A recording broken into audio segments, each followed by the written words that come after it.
আজ হালকুর ব্যাটটা চুরি করে নদীতে ফেলে দেবো, তারপর দেখি কিভাবে সে চ্যাম্পিয়ন্স ট্রফিতে সিলেকশন পায়।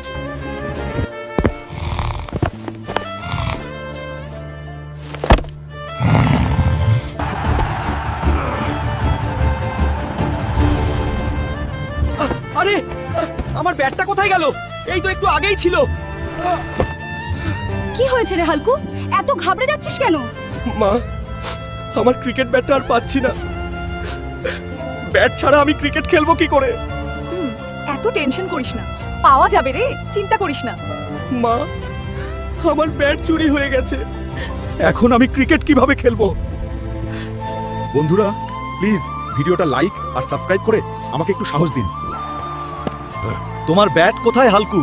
স্যারি, আমার কাছে কোনো ব্যাট নেই। ব্যাট ছাড়া তুমি চ্যাম্পিয়ন্স ট্রফি খেলতে পারবে না। তোমার হাতে মাত্র 2 ঘন্টা সময়। নতুন ব্যাট নিয়ে আসো। মা,